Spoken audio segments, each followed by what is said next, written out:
Red જામફળની ખેતીમાં હવે ઉત્પાદન અને નફો બંને થશે જોરદાર.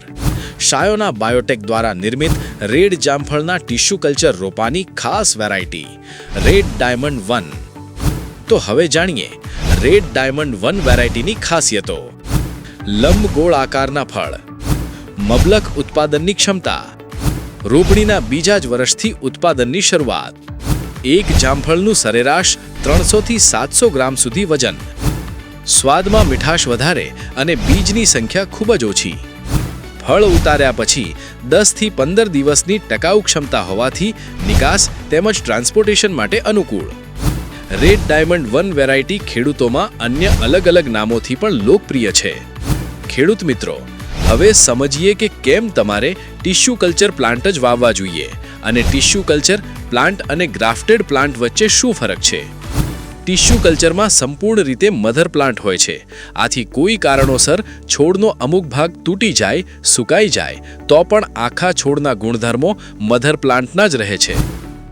જ્યારે ગ્રાફ્ટેડ છોડમાં નીચેના ભાગે રૂટ સ્ટોક હોય છે. આથી ઉપરનો ભાગ સુકાઈ જાય તો જે તે જાતના ગુણધર્મો છોડમાં રહેતા નથી અને દેશી છોડ રહી જાય છે. ગ્રાફ્ટેડ છોડમાં નીચેનો રૂટ સ્ટોક ક્યાંથી આવ્યો એની ખાતરી હોતી નથી. આથી નેમેટોડ આવવાની સંભાવના વધી જાય છે. જ્યારે ટિશ્યુ કલ્ચરમાં અમે ડિલિવરી સમયે ખાતરી સાથે નેમેટોડ ફ્રી છોડ આપીએ છીએ. રેડ જામફળના ટિશ્યુ કલ્ચર છોડમાં 20 થી 25 વર્ષ સુધી એક સરખું ઉત્પાદન મળે છે અને ફળની સાઇઝમાં પણ એક સમાનતા જોવા મળે છે. જ્યારે ગ્રાફ્ટેડ છોડમાં 8 થી 10 વર્ષ બાદ ઉત્પાદનમાં 30% સુધી ઘટાડો થાય છે અને ફળની સાઇઝ પણ બનતી નથી. તો ખેડૂત મિત્રો, હંમેશા ટિશ્યુ કલ્ચર પ્લાન્ટ ખરીદવાનો આગ્રહ રાખો.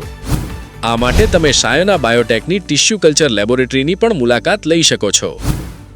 રેડ ડાયમંડ 1ના ટિશ્યુ કલ્ચર રોપા અંગેની વધુ માહિતી માટે અમારા હેલ્પલાઇન નંબર 98 797 12 388 ઉપર સંપર્ક કરો.